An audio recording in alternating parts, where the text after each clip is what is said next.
channel is a proud member of the Disney Streamer Network.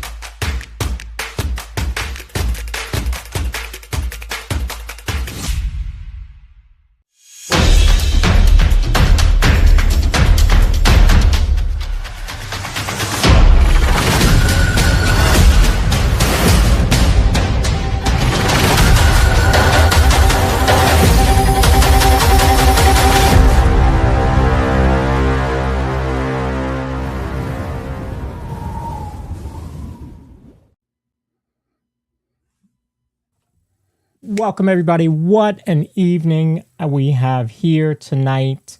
We are celebrating 1 year of the Disney Streamer Network. So this will be a special edition of the Monorail Report. We won't really talk about the news tonight. We won't go off the rails, although maybe some of our guests will. We'll find out. But we are here to celebrate what started as a simple idea of trying to help some of our friends in the network and has really grown into something really spectacular. So I've been really excited about the growth of this network, where we've gone, where we are going, what this is growing into. And I have some guests that are going to come on and talk about their experiences in the network, and without them, we would not be anywhere. My first guest, we have talked about him. Every time I talk about the network, I talk about David. Without David, dsn.disneystreams wouldn't exist. My idea originally for the network would be to have some place where we could all go to get information about each of the networks, each of the channels in the network. Never did I envision one screen where you're watching multiple channels. Didn't even cross my mind as an idea. And yet that has become probably the biggest benefit to the network. And so I'm going to bring David in here. My friend, hello. Hey, how's it going? Good to see you. Those of you that don't know David, this is David Pyle. He is, you'll see his name on the bottom of the wait time banners that he's created, the website that he's created,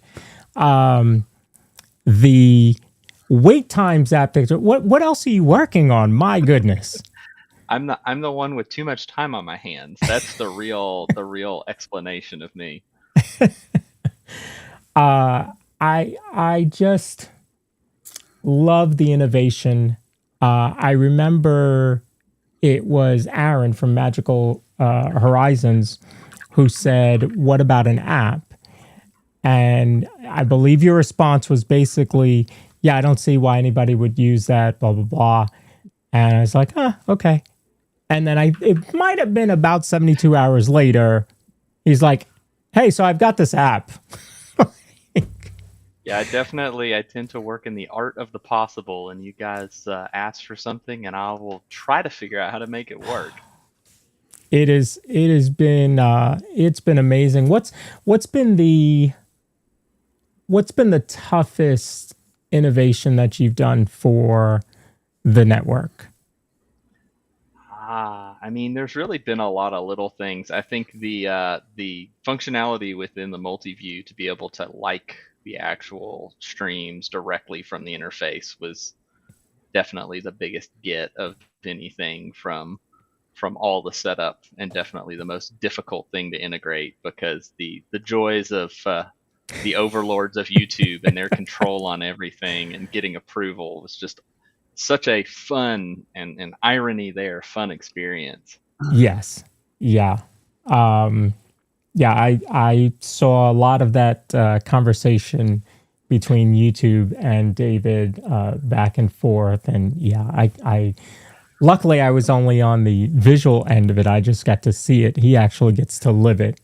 And, they have to approve everything on the site. And so there's even certain gosh, there's certain things that they Branding. want here and there, and the branding, and but the good thing is that it is all approved by them, right? So nobody can come back and say, well, what you're doing is not legal by their terms of service. Well, it's approved by ABC, or I always call them ABC, Alphabet.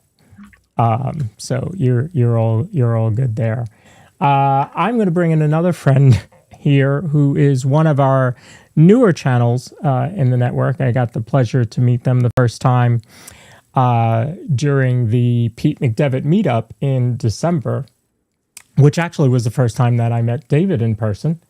And so let's bring in Magic and the Murphys. Hello. Howdy, gentlemen. I always How think are your we? last name is Murphy. Can you tell people? Yeah. So my last name is not Murphy. The how we came up with the name Magic and the Murphys was when we started. We originally were like, hey, we want this to be like kind of a nom de plume, still keep our privacy to ourselves kind of thing. And so I am a former Disney cast member, and I worked on the Disney Magic for Disney Cruise Line. So Magic made sense. And then Murphy is our Labrador. He is our beautiful 100-pound fluff. So we came up with Magic and the Murphys. And it's been that ever since. And we originally were going to have that beautiful nom de plume and go by the Murphys, and kind of like the trackers do. And then I got into being a Disney travel agent, and that all kind of went out the window because I have to have all my legal name out there for licensure and stuff. So Right. Yeah, it's just our brand now, and that's us. But I do reply to Mr. Murphy as well. I get that a lot in the comments where it's like, "Hello, Mr. Murphy." I'm like, "Hello, I am Mr. Murphy. That is me." There was somebody else who does that. I think in the park days. I think they go by Mr. and Mrs. Days or something, or Mr. and Mrs. in the park or something. I don't know. It started out with the best of intentions, but it quickly got away from us. So. Oh well. I thought I had another guest. They dropped out. Let's see. They'll be coming in soon. So, tell us a little bit about your channel. What when do you go live? What can we expect? And where are you going live next? Well, a little bit about our channel. Let's see. I run the channel with my lovely wife, Sarah, and we've been doing this for about a year and a half now. We were lucky enough to meet y'all in December, and we had just started a blitz to get to 1,000 subscribers, which thankfully we were able to do and monetize, and that was tons of fun. Nice. We go live every Saturday at 9 a.m. from Walt Disney World. We are local to the Orlando area, so we are always in Disney World. The next live this coming Saturday will be at Animal Kingdom, so we're looking forward to that. Otherwise, we do like vlogs and stuff. We do, in the park experiences and informational style videos. We haven't been doing those a lot recently because we've had some family stuff going on, but we're hoping that once that gets resolved, we'll get back into the regular swing of things. But for now, every Saturday at 9 a.m., here we are. Love it. And for those of you that don't know, David works on all the stuff that he does for us. Not in Orlando and not in Florida. He is not near the parks. And yet puts so much effort into what he does. And so we appreciate that. I can't even put into words how much we appreciate everything that David does. Because without David, there is no DSN. There is no offense, Lawrence. But like, I look at the two of you as two halves of the same coin. But boy, does David's work really count for everything that we do, and we really appreciate it. The real brain, I always tell people, Lawrence is the brain. He just guides me to figure out what I need to do because he's the one that knows how to make things happen. I would still be watching streams pulled up in like 4 little cubes of YouTube if it wasn't for Lawrence pushing and getting stuff together. So while we're talking about that, David, why don't you tell us how the multi-view came about? Like, why did that even start? Yeah, so I mean, it started the job that I had started. It's been now like 4 years ago. I was working remote, and like a lot of people, I came into understanding Disney streaming during COVID. And that was where I was just watching people stream, and then I realized, hey, there's a whole bunch of folks out here, and I want to watch them while I'm working. So when I started working remote, I initially started out like a lot of people, just, hey, I'll put a YouTube window in the top left and a YouTube window to the right. And I kept trying to figure out a way to keep it tracked and updated. And there was an iteration that was actually a Chrome plugin at one time that you literally just dropped in YouTube windows. And then I was like, there's got to be something better. And so it was like the first thing I did was literally you just put the YouTube links in and it would put it up into 4 different squares, was the max at that point. And I did that. It was just for myself. It was something I had locally. And then I kind of had gotten to a point where I was like, hey, I want to be able to have this where I can watch this not just on my home network or at my house. I want to be able to see it other places. And so I had actually I think that was, I don't even remember when that was. It was probably February or March of last year. I had gotten it, or year before last now. Oh, time flies. I had gotten it to where it was out there, it was available, and I had just been using it. And then it was, I guess, on the Diz Pod where Lawrence announced the DSN, and I'm sitting here watching it, and I'm like, you guys might be interested. I've got something that'll pull things together. And I remember messaging Lawrence and being like, hey, if you're interested, take a look at this and let me know what you think. And I guess the rest from there is history. It was, I do remember that. I remember that podcast. I remember the podcast where we decided the DSN was going to happen. I had been thinking about something like this for a while, basically because whenever we have a problem with, say, Streamlabs or Prism, Austin, which one do you use? You use Prism or? I use Prism. Okay. Prism. So it has its quirks, right? Every now and then you just get something weird happening. Streamlabs happens the same way. And there's never anybody that we can go to. There's no 1-800-STREAMLABS or 1-800-PRISM help. That doesn't happen. So I said, where can we go? And so I follow a lot of YouTube mentors like Nick Nimmin and his brother D, Melanie Diane Howe, who's a personal friend at this point, Kirk Nugent, a lot of these folks that know how to do YouTube. They talk about SEO, they talk about on-screen presence, they talk about thumbnails and discoverability, but nobody's doing IRL mobile YouTube help. And so for a long time, I was like, well, we just need, there's got to be some sort of, I don't know, just a group of 4 of us that can come up with help that we can reach out to each other when we have these issues. And of course, being as close friends with Corey as I was, and obviously hosting the podcast, we go back and forth and we have our little things that we help each other with. But I said, there's got to be so many other people out there that need our help. And that's really where the DSN came from, is you have these new channels that have less than 1,000 subscribers. Wilson's in the World, when they joined the network, they had 3 subscribers. 3. And then you also have folks in the middle, like Corey at Living in Diz and Mouse Talk and Cruising Theme Park Guide with 4,000 subscribers, almost 5,000 subscribers. And you have Park Pass TV and Resort TV One. All these channels have become part of the Disney Streamer Network because they saw the value in working together, right? And I've said it so many times, I hate when I see streamers, you're walking down Main Street this way, they're walking this way, and they purposefully turn their cameras so that their audience doesn't catch you on their stream. Like, who cares? If you have their attention they're not going to see somebody else and go, oh, I'm going to go over there and watch that guy. He's live. And if they are, then you're probably not doing something right. So, we started this and there were 5 of us in the beginning. I think it might have been my channel, Living in Diz, Resort TV1. We called him right away. I reached out to Myers and the Mouse right away and Pete McDevitt. And I really think those were the first 5. And then right behind that was channels like Magical Horizons and Disney Streams, which was the name of David's channel at the time, which changed to Pile Adventures.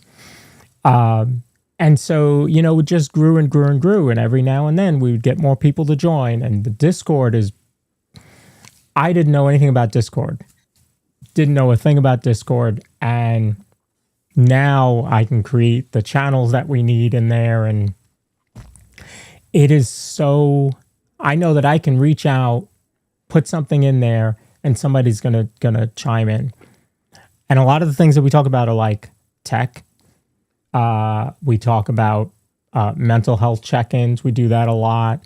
We do a lot of celebrations when somebody hits 1,000 or 10,000 or 300,000 views or whatever it is. Yeah, and I think Lawrence, that's to me, that's what has made what you've done so special, is that community that you've built. Because especially for like folks like me, that I'm not at the park, so I don't have that issue of having to turn my camera away when I walk past somebody. But it's so awesome to be able to actually be a part. And as soon as somebody asks a question, you know me, I'm like lightning on the okay. Well, maybe I can help with this, or maybe I can figure it out for you. Yeah. And that's to me what made what you came up with so special. It's such a great resource. I mean, David, especially you, because you respond to everything, is like Probably too much. Because no, never too much. It's great because, like, for example, you have these tech issues, and like, we only started streaming. We're a new channel. We're just over 1,000 subscribers. We're at like 1,300, almost 1,400 right now, and like, we're still learning. We're still in the middle of figuring all this out. And like when I met you guys in December, it was very quickly after that I was in the Discord and I had tech questions and I asked you and you were like, oh, these are the ideal settings. These are the things to help prevent those problems. And ever since then, I've had some problems, but not as many problems. So, those kinds of resources that like, yeah, I could hop on Google and find out for myself, but I'm going to have to spend hours on Google doing that thing instead of just being like, hey, David's going to know this question. Let me ask him. And then he'll answer it. And I get the answer within 10 minutes. And it's been great. And the check-ins and everything, it really is, my mother always said when I was growing up, she had a phrase that I hated when I was growing up, but now it makes perfect sense to me. And I agree with it wholeheartedly because that's how that works, is rising water raises all ships. And that really is what it feels like to be part of the DSN, where it's everybody is together and rises together to make the best experience for everybody. And it's great. I love what you guys have done. One of the first times that I saw that was, I think it was July. I was out in the parks and I think it was the weekend of Starlight, when Starlight opened up. And there was obviously so many of us there, right? And we all just got together at the end of the night and we had Scooter Adventures, Magic Adventures, and Lily, who are all on scooters or her power wheelchair. And it's the end of the night, park's closed, we're just chatting. And what happens? They start a race.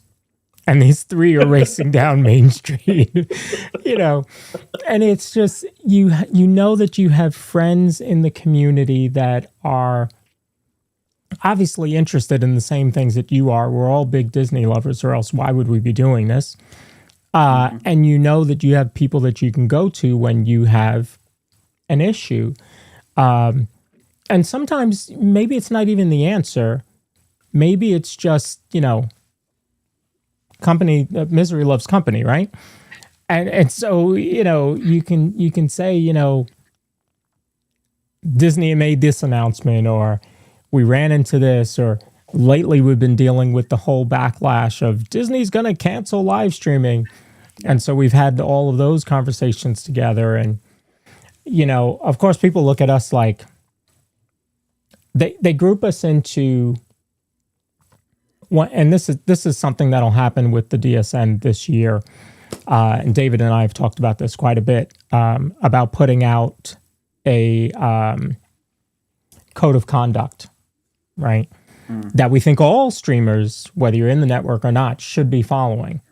It's the basic of stuff. It really is. This is not rocket science. But a lot of the streamers in the network, in the community, do not follow this. And I think that it would be big for the Disney Streamer Network to put this out and to say, here's what our 55 current channels are going to do to make sure that we are following the rules of Disney. And I think that for the most part, we all do it. The very first Zoom call that we ever had, that was one of the first things we talked about, was etiquette in the parks. And some people didn't like it, you know, and that's okay, because they felt like we were trying to dictate their streams. I will never do that. I will never say, you really shouldn't do Animal Kingdom on Saturday mornings. Don't do that. Yeah. That's not my job. That's not what I'm here for. Because you know what? I'm probably wrong. You probably should do Animal Kingdom on a Saturday morning. You know, the good thing is now, this is, folks, just so you know, okay? David not only does stuff on the front end for all of you, he also does stuff on the back end for us. He has so much data. We've got one site we can go to. We can pull all sorts of data now. And so now we can find out, hey, is Saturday morning really the best time to go stream? It might be. It might be. So, you know, that's the stuff that we're doing to improve the streaming community. And a lot of people, when I first started this, one of the first questions was, is this a sub for sub? Because I don't want to be involved in that. It is never sub for sub. It's never view for view, like for like. It's none of that, because that doesn't do you any good. There's nothing that you're going to get out of that. So what are we getting? So we do things like redirect, right? So like tonight after the show, I'm going to redirect this stream over to Cruise and Theme Park Guide, who's out in Hollywood Studios. Because the assumption is, when my show ends or when this stream ends, you probably want to watch more Disney. So let me send you over to those folks. It's stuff like that. Sub for sub, no. Doesn't help you. Doesn't help you. But if the network can do marketing, like, you know, at 12 o'clock at night, I'm up pulling everybody's thumbnails and creating a TikTok reel from templates and all that kind of stuff to say, hey, who's going to be live tomorrow? You know, and David has done post on Facebook and Instagram with Disney Streams for ever, before the network was started. He's been doing that. So, you know, and again, I want you to think about the selflessness that goes into that. He's not getting anything out of this. David doesn't do any. There's no paycheck for him in doing this. Sure. You don't, oh no. Lawrence, quit talking about the under the table stuff. No. Are you siphoning off the top? But you know, it's just wanting to better the community. And there are channels out there or websites out there like WDW Stream Finder and DisneyStreamFinder.com who have now embraced what David has put together, because they have a button on their website that redirects right to the multi-view. So even those sites are understanding exactly what the mission is here. So I love that that we put that together. So what's been now? Magic and the Murphys has been a channel since when? Officially, the channel has been open on YouTube since 2023, Okay. but we didn't start actually posting anything until 2024. Okay. Once we moved down here in July of 24, and then in September we started posting on a regular. And you joined right after the meetup in December. Mm-hmm. And what's been your biggest takeaway from being in the network? I would say the biggest thing for me is definitely the community. I love the multi-view. I've got multi-view up right now. As a matter of fact, I'm looking at, if I keep looking this direction, that's what I'm looking at, is like Sierra and Tony and In the Park Days are all on the spinny, I can't remember the name of it. Alien Buzz Lightyear swirling saucers? ride. Yeah, swirling saucers. Thank you. But the community part of it has been amazing. The being able to reach out and especially, because I'm not from Orlando, and this is my whole job. I am a travel agent. I do this, and that's all I do. I spend time with my wife. So I really don't get out of the house much unless I'm in the park. And so even just the community aspect of being like, oh, this gives me some interaction with people that are of a like mind and doing similar things that we can bounce ideas off of. The community has been great. The resources that David has put together and made so that we can find, what is the best time to go live and where, and just the whole. I don't have enough good things to say about the DSN. I think the DSN is a great community. I think any Disney streamer who is part of any sort of Disney park, whether it's here in the US or overseas, should definitely join, and everybody's welcome. I think it's great. I think it's awesome. And that's one thing that a lot of people don't realize is that, we have 55 channels right now, and there is no limit to how many channels can be in the network. Yeah. I use a Google spreadsheet to keep a track of, the channels that are there, and I've got plenty of lines. Don't worry. So if you know somebody, a channel that you think should be in the network and would benefit from being in the network and could bring benefit to us, because this is certainly a two-way street. I mean, that's the other thing that I think I love, is that it's a give and take. It's a push and pull. So it's not just, all the new channels or smaller channels siphoning viewers from the larger channels, right? That's not what's happening. It's about putting our heads together to come up with ideas, and people will reach out and say, hey, what do you think of this? Or I'm thinking of doing that. And so, I think that's a huge benefit to what we put together, is that this is not just my idea. This is not just Corey's idea. This is not just David's idea. This is everybody working together. Yeah. And there are a couple smaller circles in the Disney YouTube streaming community out there. I think they have 5 channels, both of them. We have 55 channels that are part of this thing. That's pretty impressive. And there's still plenty of room. So if your favorite streamer is not a part of the Disney Streamer Network, let them know that we are certainly open to taking in new channels for sure. Absolutely. I think the other cool part is that you are as open as you are to adding new channels in. Like you said, I mean, you've had channels that have joined at 3 subscribers, and I mean, Resort TV 1 has how many subscribers? We don't even know. It's not even about the. Okay, well, I'm just a little behind. I think I have 215. Just 215. I'm catching up, I promise. Wait for me, I've got little legs.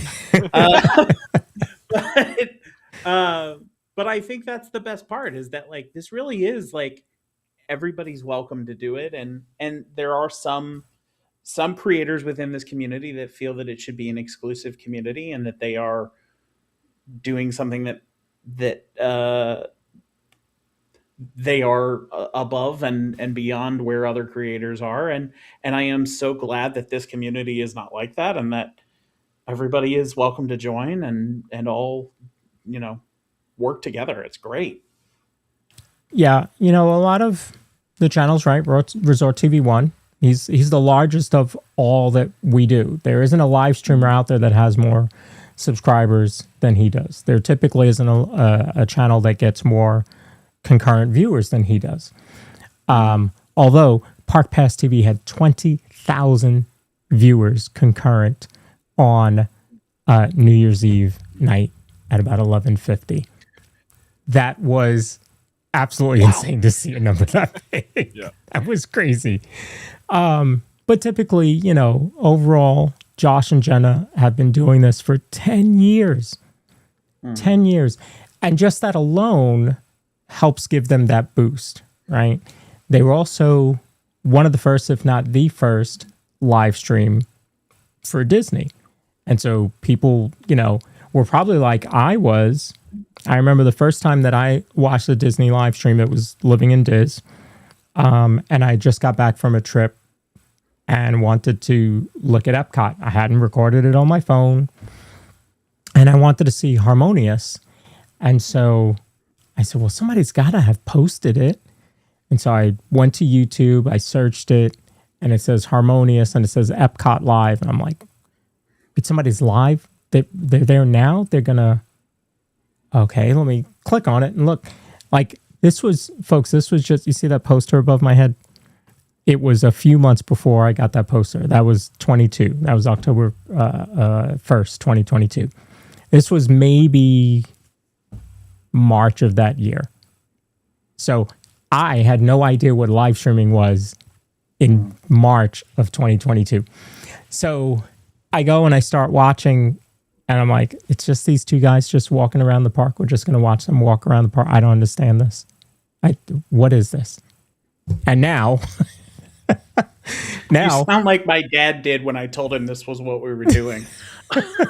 My dad was like, "You're just gonna walk around and you're just gonna talk to a camera alone, like a random guy talking to a camera. Why would anybody watch this?" And why I'm would like, somebody watch I this? don't know, Dad, but tune in. And now he doesn't miss a single one. And also, that was a terrible impression of my dad. But like, you know, I and was going to he's not say, a Disney I thought person. that didn't sound anything like your dad. I know, right? Yeah, I know.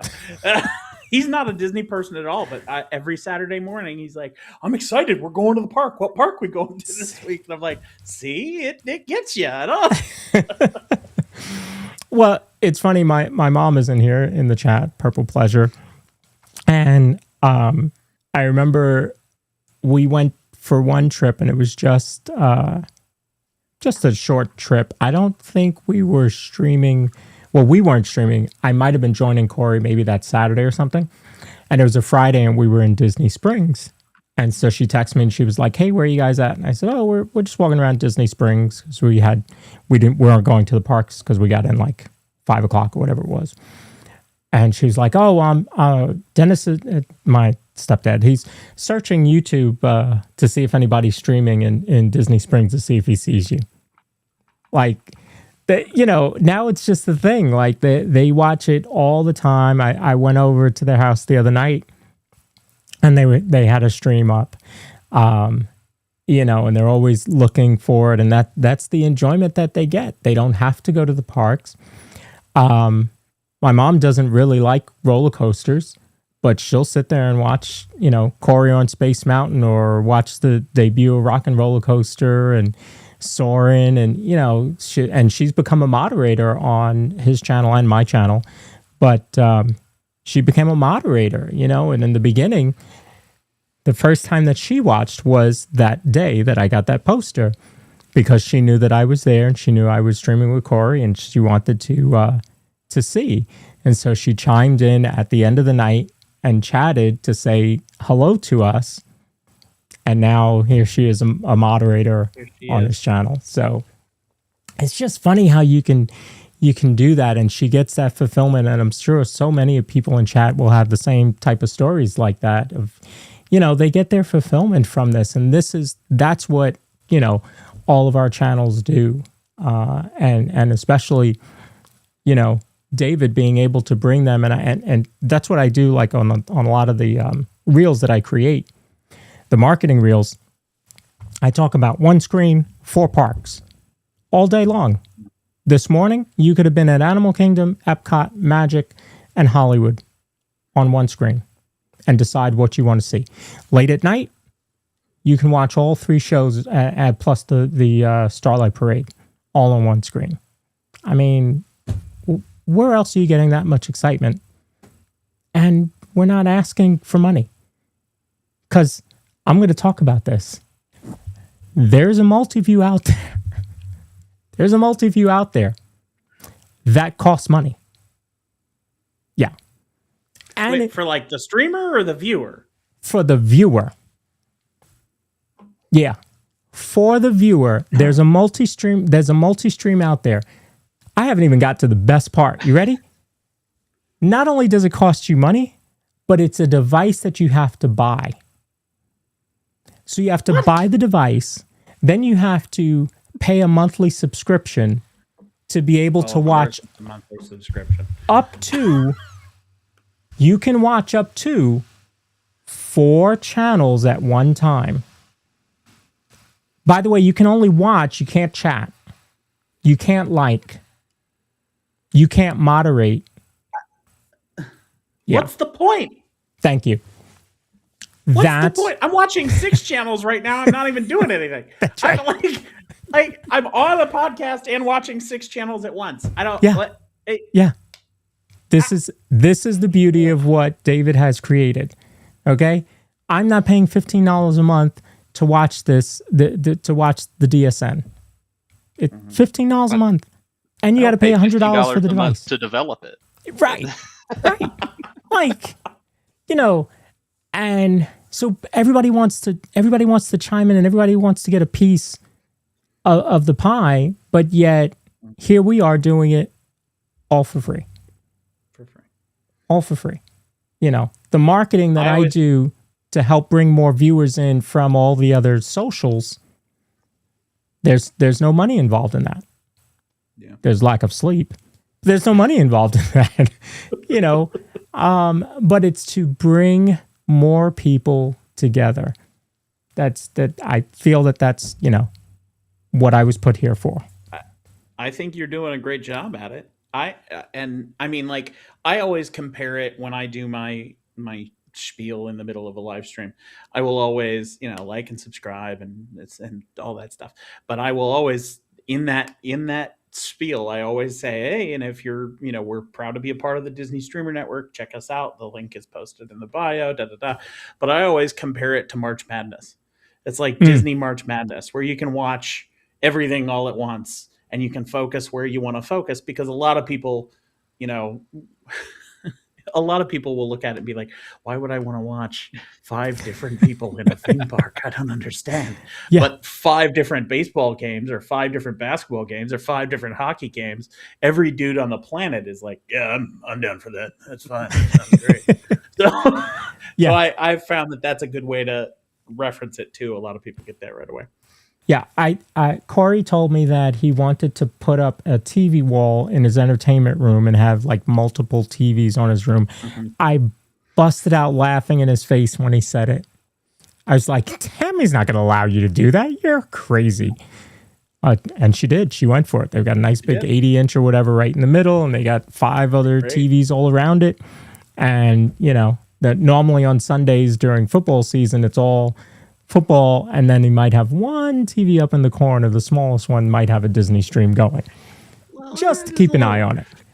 But that's now with the multi-view, I just have, if David finds a way to have it on TV, that's the one.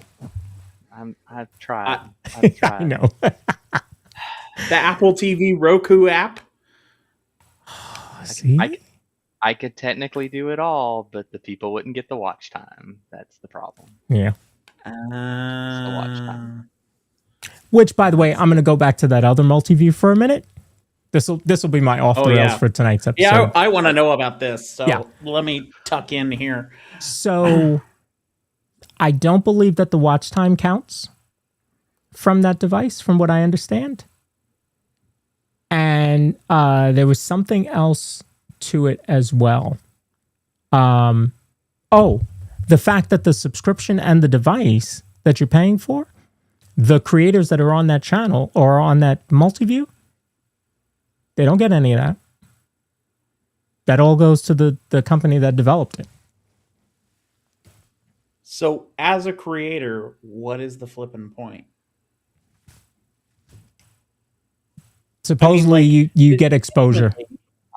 But that's exposure in the sake of like, oh well, if you design this poster for me, you'll get exposure. Yeah.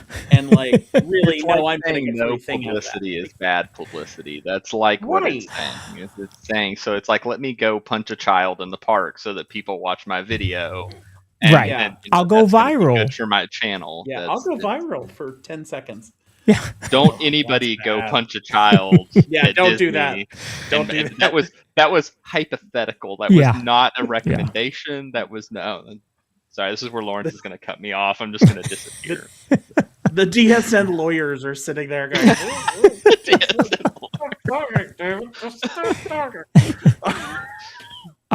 We do not have money to pay lawyers. No. I can see the tag now. Disney streamer punches child in face. Oh. I mean, you could go to see Bluey tomorrow, and you could do that at Bluey. That would be your. I'll pass. You're not going to go see Bluey?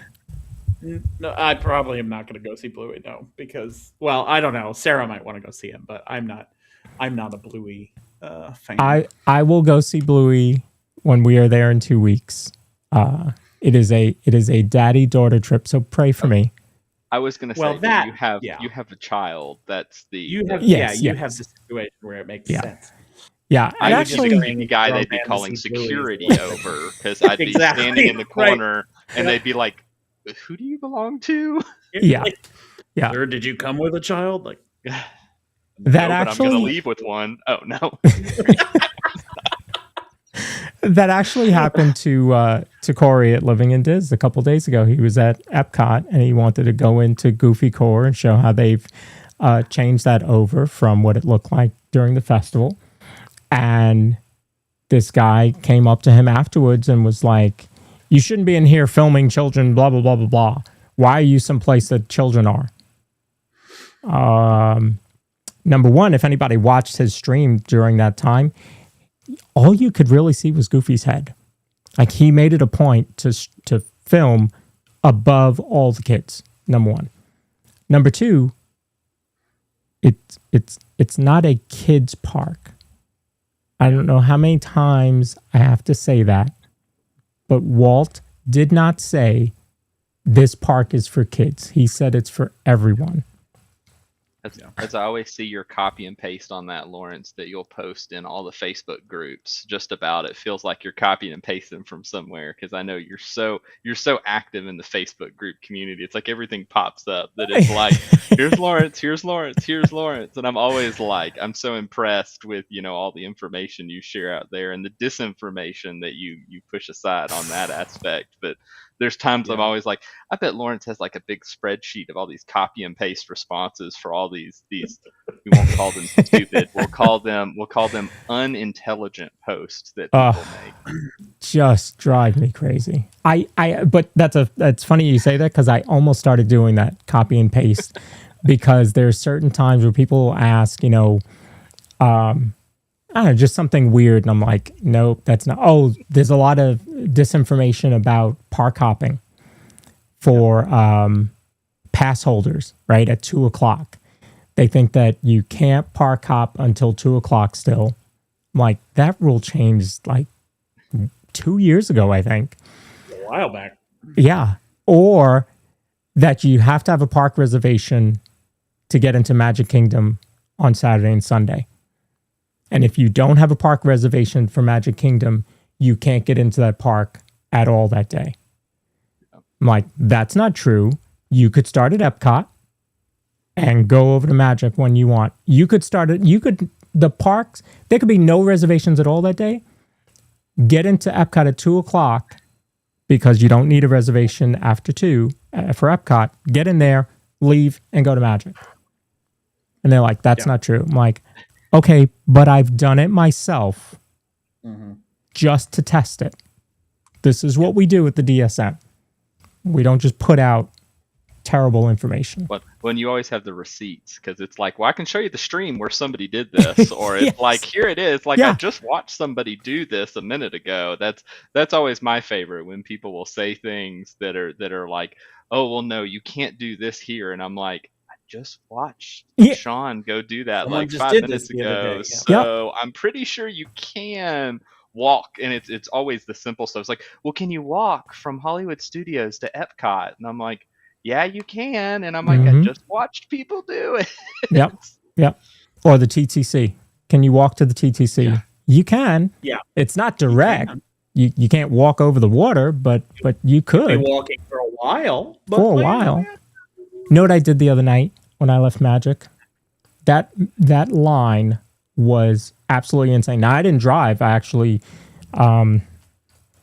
stayed at the Wyndham near Disney Springs, and they have a shuttle, but the shuttle doesn't go to Magic. So if you're staying off property and it has a shuttle, they drop you off at TTC. So you're still stuck with all those folks going back to TTC. Man, that line for the express monorail was, it was insane. I've never seen that. Hopped on the resort monorail, made my one stop at the Contemporary, and kept going. Now, you say that to too many people, and, I know. And that's not going to be true. I think it was one night we talked about it, but we didn't do it, about taking the boat to the Grand Floridian and then taking the resort monorail from there, just because the line was long for the resort monorail as well. So yeah. But I like my ferry. Well, we're getting a 4th one, so that should help that time of night, because the ferries fit a lot of people. So if you got 2 going back and forth, should be much better. So you're a fan of the ferry? Well, I'm a fan of the ferry just because of the ECV, because Rebecca has the ECV, so it's like trying to get that sucker. And I had a fun on the monorail. I think it's twice now I've had to literally put the ramp down myself so we could get off, because when they're busy or it's in the early mornings, they don't always have somebody that's standing out. Like, you don't notice that when you get off, like first thing in the morning, you get off the express monorail, you don't realize that there's not actually a cast member up there standing. And so there's been a couple times I had to man the ramp myself, and I'm like, they don't want me to do that. So, but I don't want to get stuck riding back around again. So yeah, we got to where we were like, ferry. Now, granted, she's a couple times she's made the long trip around the lake and met me because she didn't want to have to wait in line. So, but again, I mean, if of course, wheels underneath you, it doesn't matter which way you go. Yeah. I mean, of course, I'm a fan of the monorail.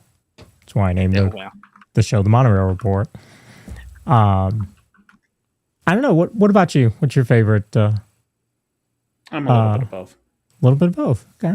I'm a little bit of both. I am, if it's a beautiful day and the breeze is nice and everything else, I love.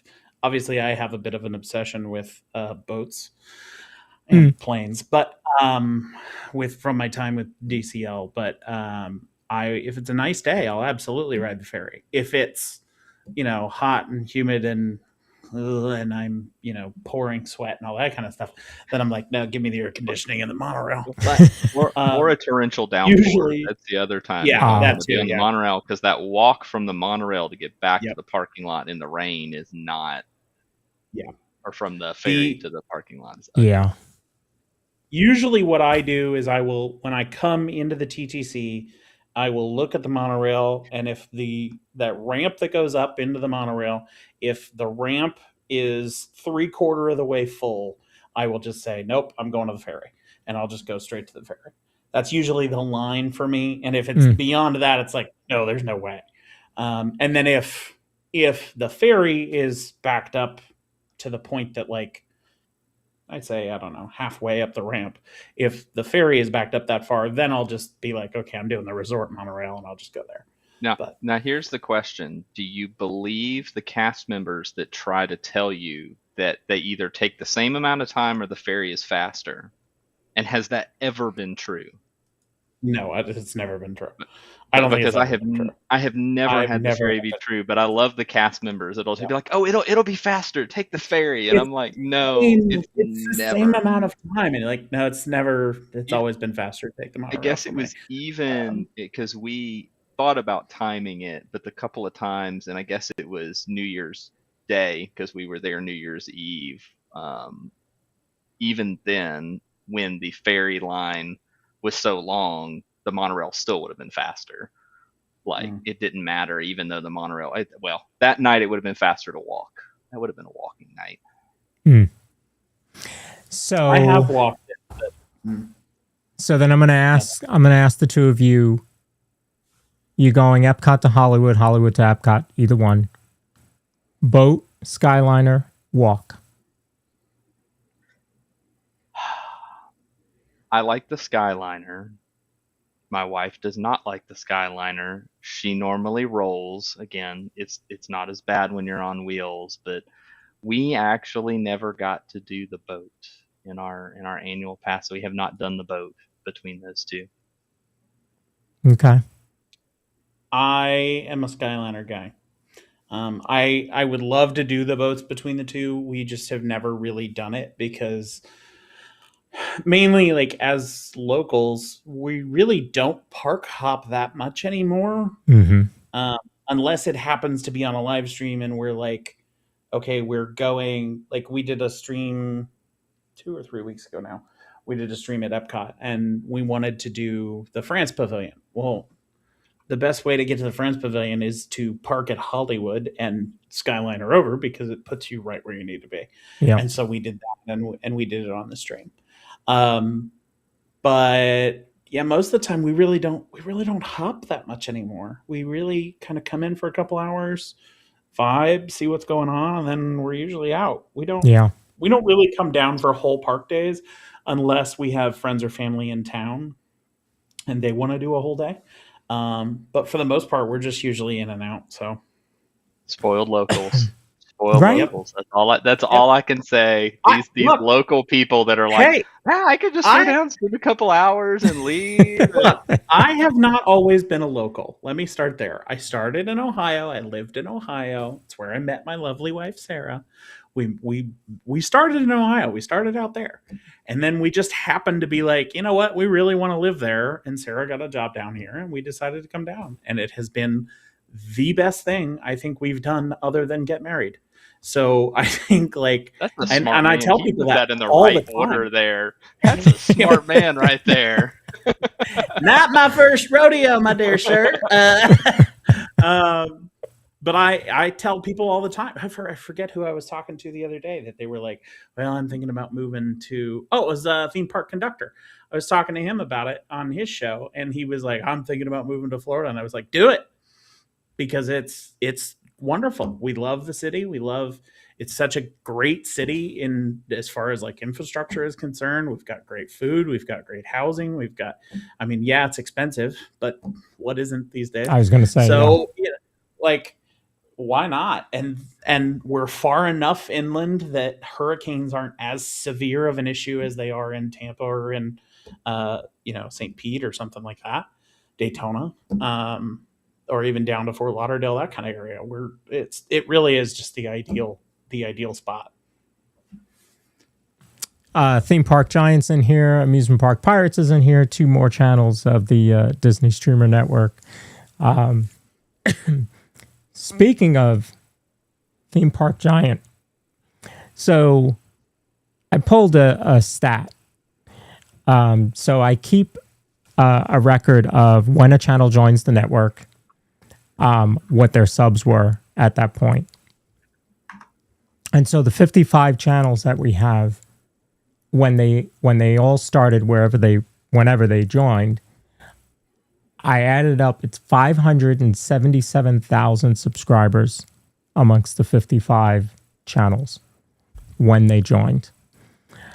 As of today, that total is now 726,000 subs. Heck yeah. That's awesome. I mean, some of these channels have had some serious growth. You know, Theme Park Giant is certainly one of them. Disney with Sean show in the morning, another one that's just, you know, but I mean, listen, when you're going 280 days in a row now, you know, you got to I don't find know somebody. how Thad does it. Between Thad and Sean, I'm like, how are you doing this every single day? I Every am day. so impressed by their dedication. It is very impressive. Every day. Very impressive. Yeah. And we're about to get into the really hot time of the year, you know, where you're going to see triple digit numbers and all that. And they go for like hours, like all day, every day. I'm like, every day. "Whew, that is impressive. It takes dedication, and it is the reason that those channels are doing so well is their dedication to their viewership and their craft. It is very impressive. Yep. Very, very true. Very true. So yeah, I mean, we've grown, like I said, from 5 channels to 55 channels, from 577,000 subscribers to 720. That's a huge number. In 1 year, that much growth. That's, you know, and you've got channels like Berry Place 28 that is over 50,000. You have Park Pass TV, who's about to hit 100,000 this year, probably. Living in Diz just crossed 20. Theme Park Giant just crossed 15. I was able to hit 10,000. So, you know, and I'm there every 2 months maybe. So, you know, if you, I just think that there's folks out there, even, you know, Resort TV One, Josh and Jenna started when they joined the network, they had 213,000, I think. All right. So they haven't picked up much, but listen, they're already way up there. There's only so much you can pick up, right? But here's why I say that. How many Disney fans are out there that were like me back on April of 2022 that didn't know what live streaming was? You know, and so part of what we set out for the network was to do that marketing and help bring those people that are in all those Facebook groups to our world. You know, David talked about how active I am in the Facebook groups, and one thing that I do is somebody will go, "Oh, Haunted Mansion is down. Does anybody know why?" Well, first of all, nobody on Facebook is going to know why. No. No. I mean, the cast members that are there in Haunted Mansion, they might know why. They're not going to tell you. Maybe. They might not. Maybe. They might just be like, I don't know, it's not working. I don't know. Like, it's that even one if- engineer that's got to walk a mile to get there before he can try to work on it. He's the only one that'll know. And even if you pass by that engineer on his way into the ride and you ask him and he told you, are you going to understand what happened? Like, why does it even matter? I'm always tempted to respond on every single one of those because, let's be honest, it's the actual issue 99% of the time, and just go, a sensor malfunctioned. Yeah. Mm-hmm. And that's because that's probably a truthful statement. Yeah. That's funny because when you said an engineer is walking half a mile, the thought that popped into my head was a sensor's malfunctioned. He's just going to land it. That was the exact thought that popped into my head. Look, we were on Splash Mountain one time, we were in the queue for Splash Mountain, and they came out and they said, your wait's going to be delayed, blah, blah, blah. And we saw a cast member. We're like, you know, will they be restarting soon, do you think? And she was like, yeah.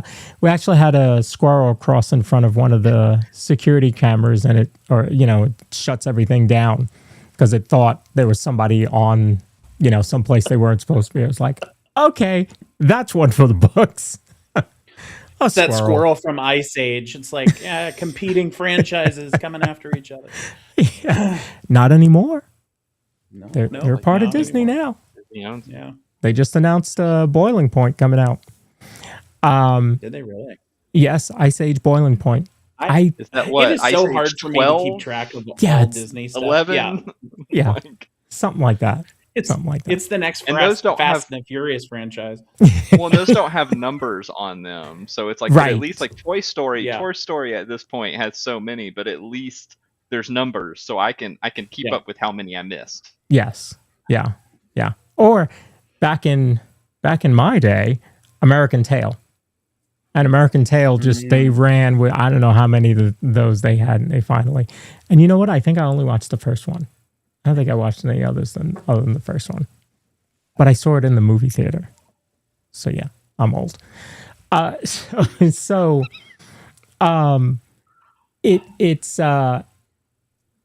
the other thing that I like about the Disney Streamer Network is the variety, right? You have morning, you have channels that will never show you a nighttime show, Theme Park Giant.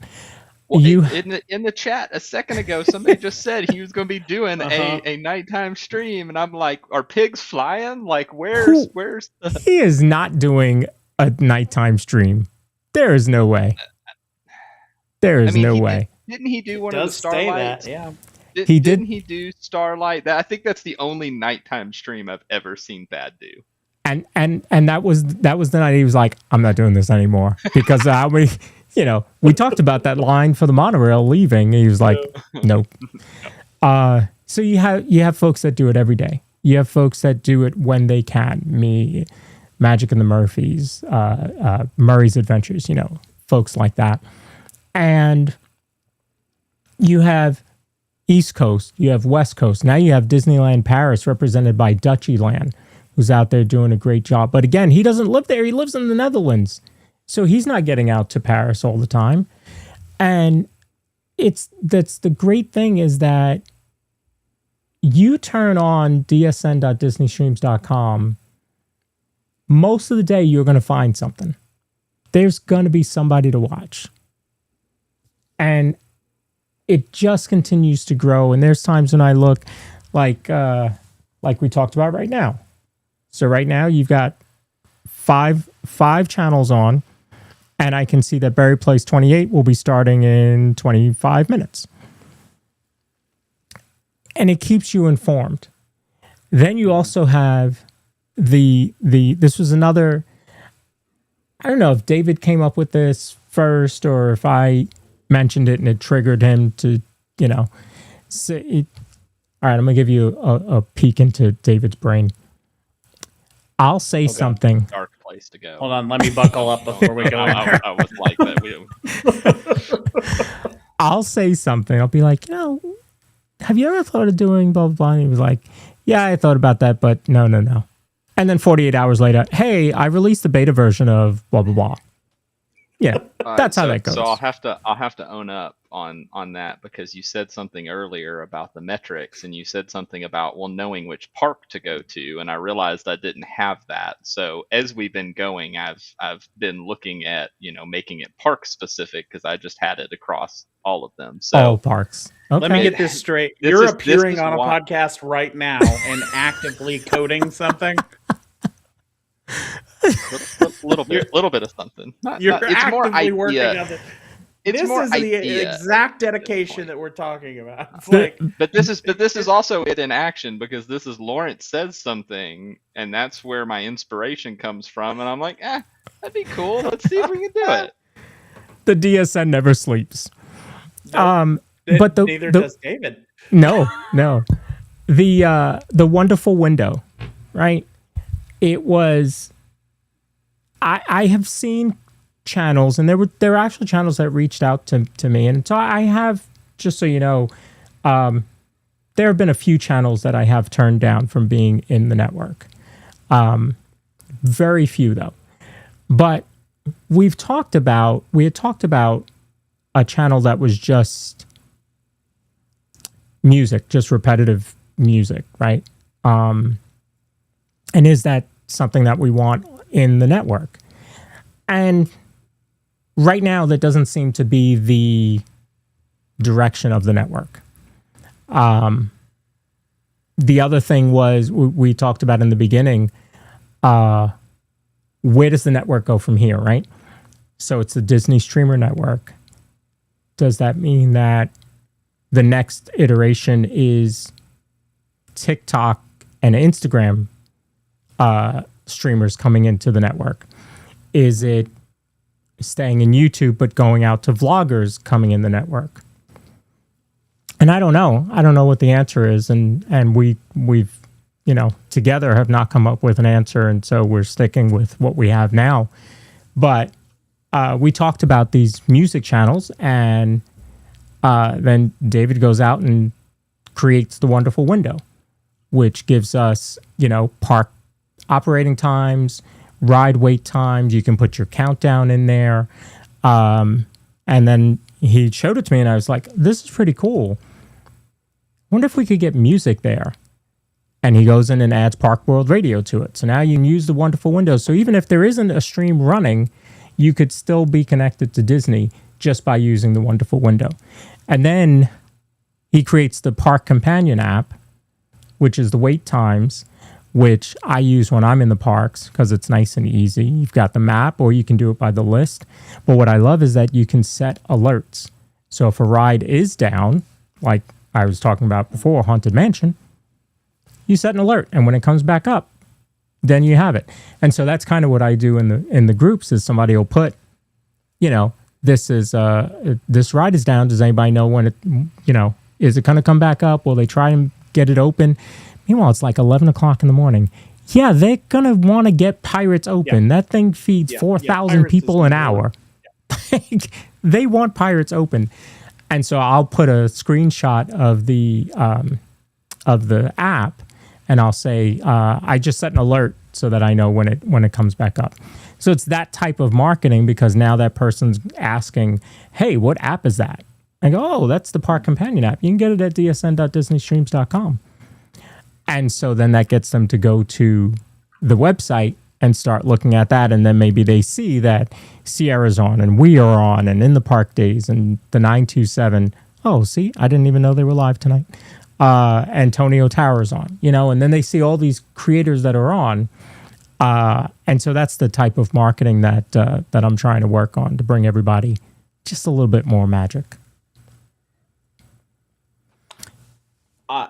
I think, especially as live streaming continues to change across a variety of socials, because we have the ability to go live on TikTok, but because I can't do it conveniently with my vertical YouTube and my horizontal YouTube at the same time, I don't do it.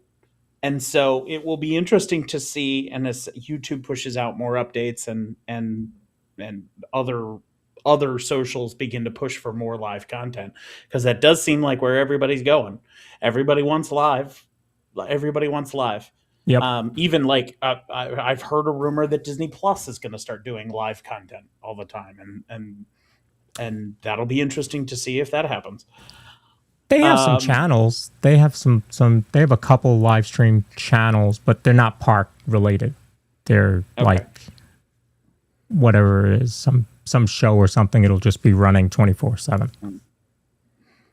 But it's interesting to see how quickly, and part of this is because David doesn't stop coding even in the middle of a podcast, how quickly the DSN is able to pivot to keep up with that is really, really inspiring to see. And it's going to be interesting over the next couple of years to see how everything kind of shifts. But I have zero doubt that you guys will be able to get us where we should be. It's I think that innovation is huge, because when Aaron said to David about an app, I thought, oh, he's going to have to create an app. Well, you could also create a web-based app, which is what he's done, which has made it really simple to me. I don't know if it's any harder or easier than creating an app, David. Oh, it's 1,000 times easier to do a web app. That was why I remember being on that call and you being like, oh, we could do an app. And you were like, I know people do it. And I'm like, I ain't doing that. And that was where figuring out how to make it work as a web app, I was like, how can I do this without learning how to code for iPhones and Android? Or right. Using that. Isn't everything just ChatGPT now? You could just do that, I'm sure. Right? I mean, that's hey, that's a good, 60-70%. I like it. I like it. Yeah, I mean, you can see right on. I've got all my Disney apps on one page, and that's the DSN app right there, and then wait times is right next to it. That was genius, and it just makes it so simple. One button I can click, and I can see what's going on. All over. Now it is funny, right? I've got the only park streams that are running tonight are all in Hollywood Studios, but that's what happens sometimes. Cakes and Kenny is in Epcot. That's right. That's right. I forgot they are not in the studio tonight. Oh, they're actually and then they're in the parks. They're in the parks. They're in the parks. They're in Epcot. They're in the Germany pavilion right now, and then Barry Place will be at Disneyland. But yeah, they still start in 16 minutes. 16 minutes. So here's a couple things that I know are going to happen for the network coming up soon. So we have teamed up with Starlight Children's Foundation to start fundraising for children's cancer hospitals all across the country. The very cool thing is that the way Starlight works is that although it's one organization to raise the money goes to fund stuff in each of the hospitals wherever you want to. So, for example, I'm here in North Carolina. The money that my channel raises can go towards Duke Children's Hospital. And David, who's in Tennessee, can use it towards money there.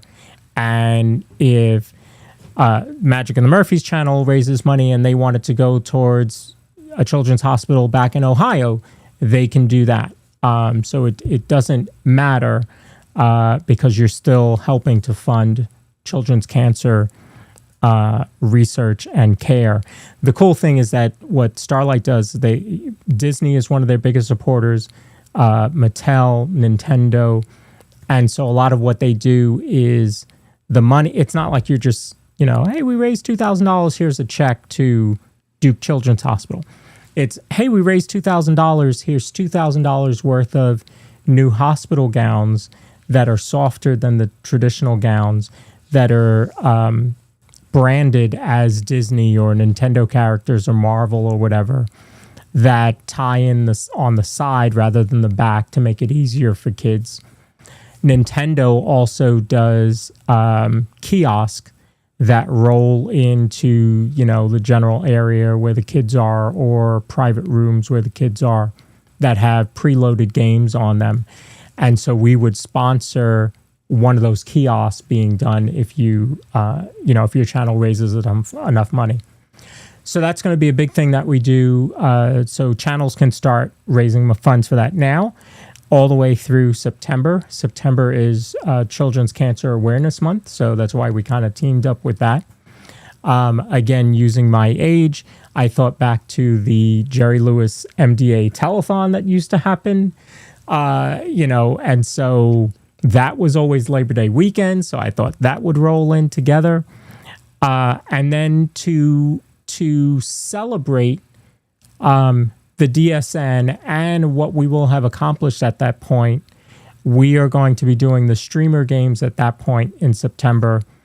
And we are also going to have one night where essentially we are going to make sure that on dsn.disneystreams.com, you're seeing every Starlight Parade, Fantasmic, Luminous, Happily Ever After from multiple angles. So we will be working on that coming up pretty soon. And that is that collaboration that you're not going to get from anywhere else other than the DSN. You just don't see that. And so that's going to be pretty cool to see. But that's some of the stuff that we are working on coming up soon. And the good thing is, here's what's so phenomenal about the DSN. We don't even know what's coming up.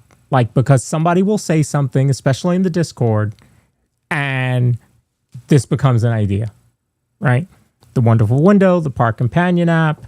Now we're up to how many channels could you watch at once? If we were all live, there's technically not a theoretical limit to the screen, but there's a technical limit to what your computer could handle. So I mean, if we had 150 channels and they all decided to be live, they would technically show on the screen, but good luck loading them all. Yeah, your computer's not going to handle that.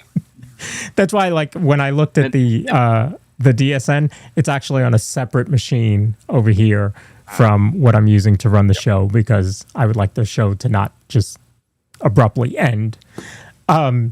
So, because my computer is I don't know, 4 or 5 years old now. But that's so cool, is that the innovation comes from ideas. And if you think back to Disney and Bob Gurr and all those original Imagineers, it was, how do we make that happen? Go figure it out. And that's what we have David for. So, that's what's so cool, is that we'll have an idea and everybody puts their heads together and says, could this be done? And we end up doing it. So, it's the sky's the limit, really. Honestly, the sky's the limit. Can we expect to see Magic and the Murphys at any parties this year? Do you do parties? As of right now, no. We have not planned on any of the parties this year. We went to, I think it was last year that we went to the Halloween party. We went to Not So Scary.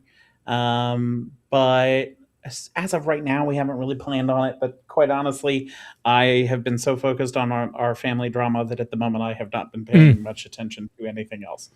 I did schedule a stream tonight for, we will be at Magic Kingdom on July 3rd for the 4th of July fireworks. So we're going to be there for that. And then July 4th, we're going to be at Epcot, but I have yet to decide whether we're going to be live streaming that or if we're going to just film it as a standard video. But those are the upcoming major events. I don't know about parties yet. I still have an outstanding park ticket for an Epcot after hours, so I might do that at some point. I don't know. We'll see. We don't really know. Keep an eye out, and we'll see.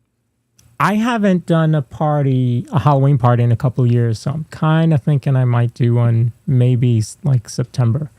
But we'll see. We'll see what comes of that. David, what are you working on coming up?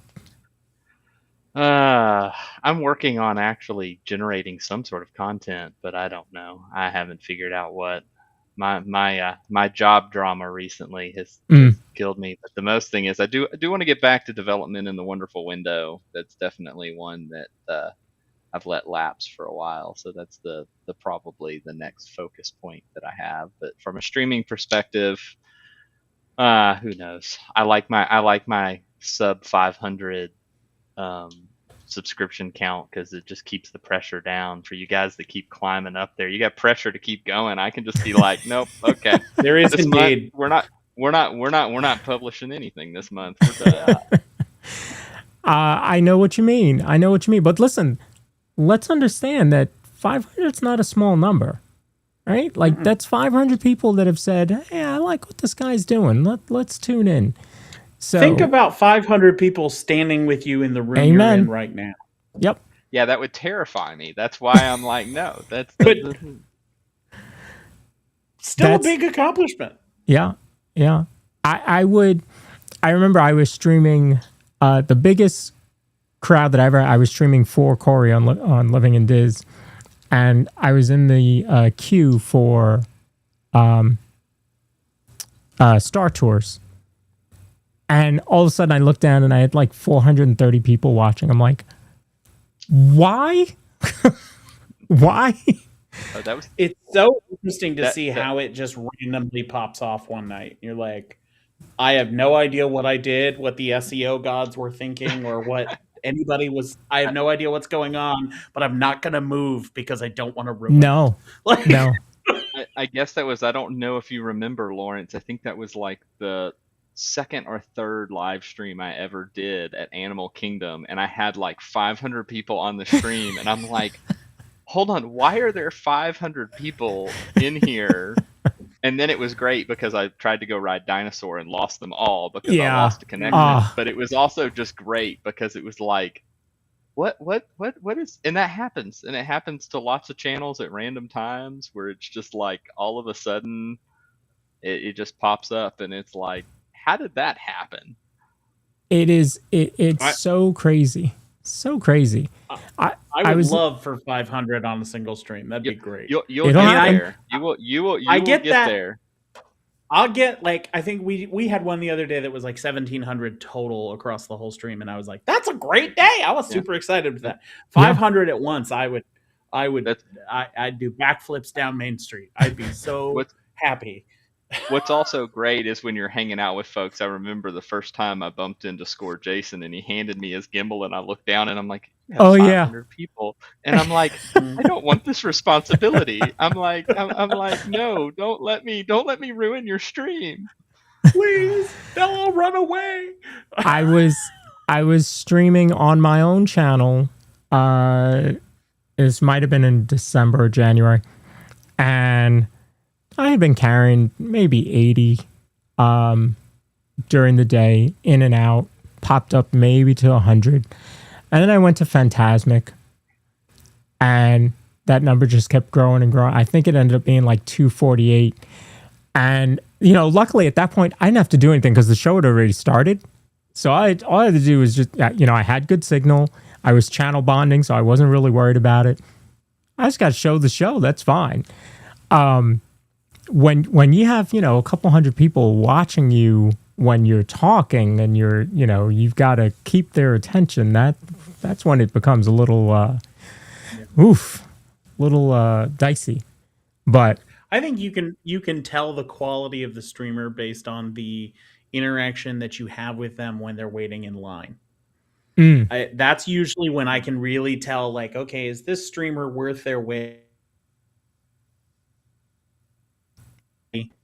Did I freeze? Did I lose you? Nope, you're back. Nope, there we go. That's usually when I can really tell, like, all right, this person knows their stuff, and here we are. Is how do they handle in the line? Because in the line, there's nothing. It's you're just sitting there and waiting, and it's just you and them and the camera, and that's all there is.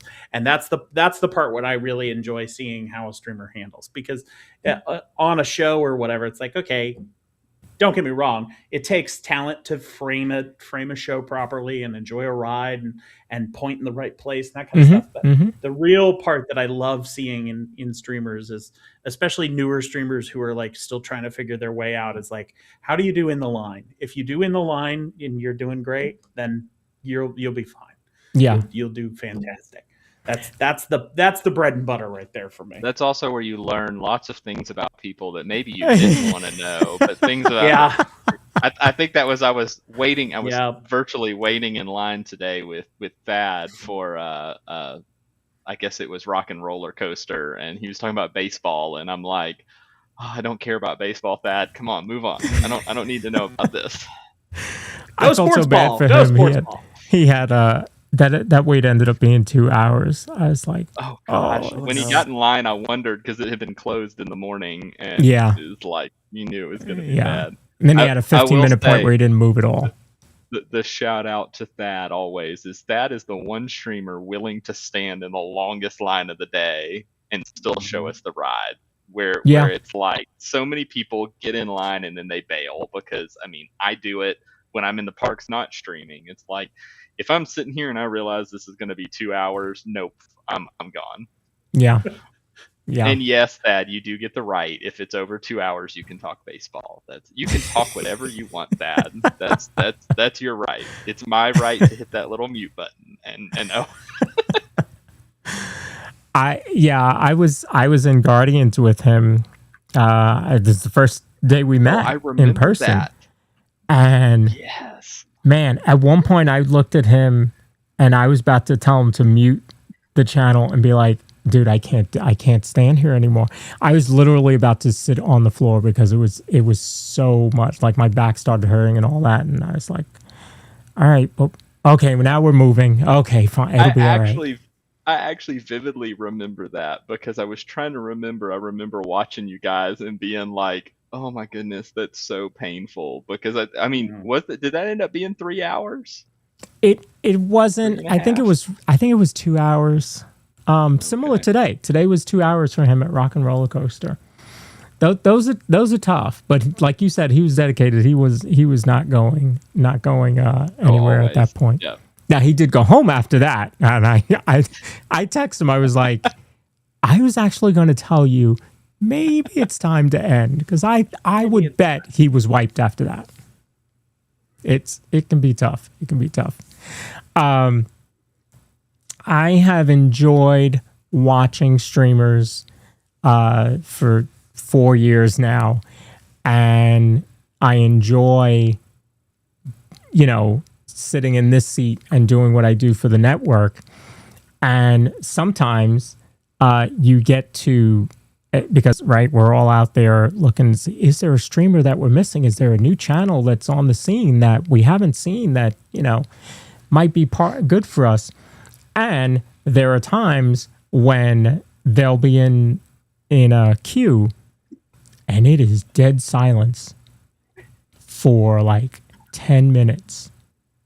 And I go, do you plan on saying something? Because we're just staring at a scrim wall in Haunted Mansion or the ceiling fans in Runaway Railway. And how are you going to keep people's attention? What? And some people like that. Some people are all about, like, they want a live stream with no commentary. They want no. And I've seen a couple. I forget who I was watching. I think it was Dapper Manatee on TikTok, who made a comment about thank you to the live streamers who say nothing. And I was like, say nothing. What do you mean they say nothing? They just stare at a wall and you just watch what's going on the wall, like, and they just walk you around like a little, like a dog walker or something. I don't understand. But some people look for that. Some people, that's their thing, and to each their own. I mean, if that's your stream and that's your niche, go for it.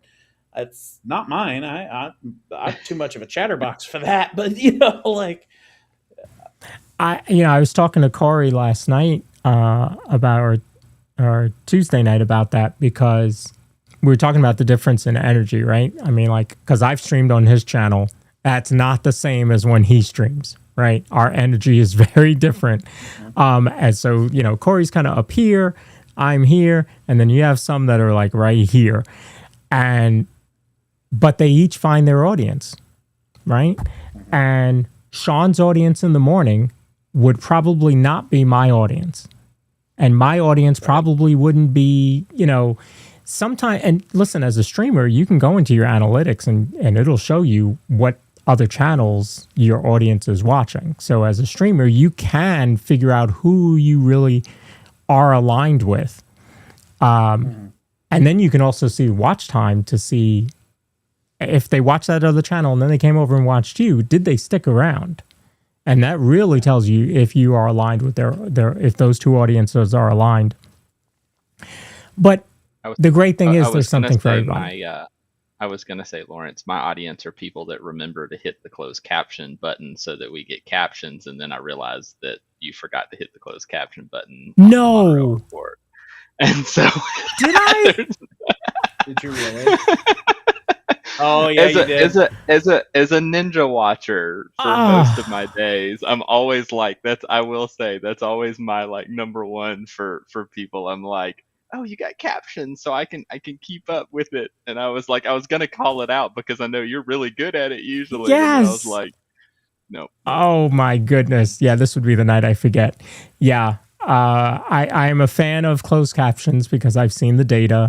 But I also get it. Like when we're watching regular TV, we normally have the captions on, as Catherine likes to watch TV with the captions on, just in case she misses something. You can catch what they said. It's one of those things that, like, you can turn it on or you can turn it off. From a viewer standpoint, the creator should always turn it on and give people the option. So sorry, those of you that wanted to watch with captions. I didn't hit the button. I probably would have been your one viewer watching with captions, so it's okay. I can't believe I forgot that. Well, gentlemen, this has been great. I appreciate you joining tonight. Thank you for everything that you do for the network. Everybody has their piece to play. Whether you're a channel, whether you're David, whether you're doing the marketing for it. I think together we will continue to watch this grow, and we'll be on the 9th or 10th anniversary show and just be able to see, wow, imagine what it was when there were only 55 channels, or we were only YouTube, or we were only whatever. I just think it's pretty cool to see what we've done in the first year, and it's going to continue to grow. And thank you both for everything you do to lead this channel. The DSN, it is difficult for us as creators, especially, to sit down and say, oh, I did a good job in X. I think inherently as creators, we tend to be hypercritical of our own work, as David has presented multiple times this evening about his coding, even though he's done this amazing thing. But I also think that, without the two of you, the two of you are helping to support other creators. And in this world, in this economy, and this climate, I think there is not enough to be said about how thankful we all are as creators and members of the DSN for everything that the two of you do. So thank you very, very much for all your dedication to this channel, to all of the work that you put into this on the coding end, or on the administrative end, or the marketing end, or whatever, because your support, the first time we went live on DSN, we immediately saw a spike in viewers. We immediately saw a return on our investment in being a part of the DSN. And that does not come without the two of you having the idea, starting it, and following through and continuing to support all of us. Because I don't know if people at home are aware of this or not, but we don't pay to be a part of the DSN at all. We're not paying to be a member. There's no membership fee. There's no cover charge. There's none of that. Even though, in my opinion, I would happily pay one for what I get out of the DSM. But, all of this only comes out because of the two of you. And you really both should be giving yourselves a massive pat on the back for everything that you've done for creators in the Disney community. Well, I appreciate that. I can tell you early on, there were times where I was like, yeah, okay, I'm good. I tried this, but then there's always something more that, or there's something good that came out of it. And I'm like, all right, it's worth it, or, you find viewers that are watching and maybe found a new channel because they were watching on the multi-view, and it's like, all right, this is worth it. Mm-hmm. There's a lot of sleepless nights. There's a lot of banging your head on the wall, I'm sure, for David, trying to figure out why this doesn't work. You're sleeping? What are you doing? Banging his head on the wall, trying to figure out why this just won't work, and he's so close to figuring it out. And it's at the end of the day, the ROI in it is watching the viewers and the channels that are growing from all of it. So I appreciate every one of the channels that are a part of this, and especially the ones that, go above and beyond with promoting it, especially when they're live, to try and bring folks over to find other channels that they may not know about. I think that's important. So, hey, I want to call out a super chat from Purple Pleasure 999. She says, "Happy anniversary, DSN." Thank you. Appreciate that. Well, I'm going to end it here, and we will send you over to. Barry Place did start. So we will send you over to Cruising Theme Park Guide. I was just thrown off because Barry's got 2 streams up for some reason. Telling me about problems. Hold on. Let me see. Oh. I wonder if he must have had an issue and had to restart. So Cruising Theme Park Guide, she is out. I can't even tell where. Austin, can you tell? I can't tell where she is. It looks like they're over by Tower of Terror at Hollywood Studios right now. They're at right by the restrooms outside Tower of Terror. Got it. Okay. Man, that was a good identification from that. Wow. right? Look, I am an Orlando local like- at the end of the day. I'm like, I know those bathrooms anywhere. I recognize that, Well, like- that pretty much. It's literally looking at like the chimney looking Yeah. rock piece, and I'm like, how in the world do you know which bathrooms those are? Like, Yeah. When I don't first care. looked at it, I Well, was like, it doesn't. are they at the It tower? I doesn't was like, hurt that's that not I the know tower. she's with Tony. The fact that I know she's with Wow. Tonio Tower immediately triggers me to like, well, they're gonna ride Tower of Terror at some point. Yes. So that helped narrow it down. so, Yes. so I think we definitely need a using the quiz game. We need a where are we at Disney quiz game there that we need to run for a live stream. I think that's Oh, that'd be a ton of fun. you guys need to pick that up because I think we already have the first champion with us Yep. tonight. Yeah, right. See, that was another innovation that I didn't even talk about tonight. Right, the location, which I know that's on the back burner for now, but you know the locator app and the trivia I game. haven't even checked out. I haven't checked out the trivia game yet or the locator app. I'm behind the ball on everything.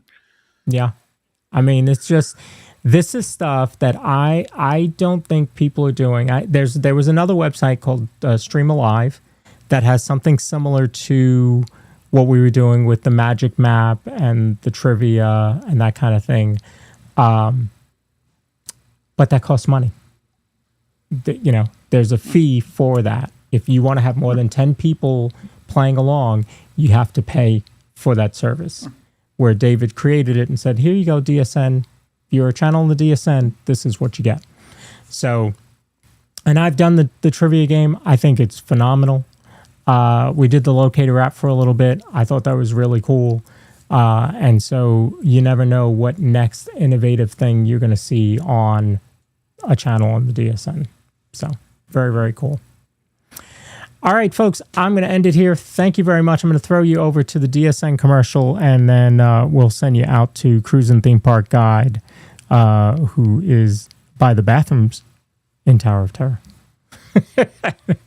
Thank you very much. I will be back next week with another episode of the Monorail Report. We will chat about all the news because, you know, Disney just continues to drop all this news on us. But and I love it. I'm here for all of it. So, and gentlemen, anytime you want to come on the Monorail Report, you are welcome to join me and talk about the news and maybe even go off the rails. You never know. So, thanks for being here, folks. We'll talk to you later. Happy to be here. Bye.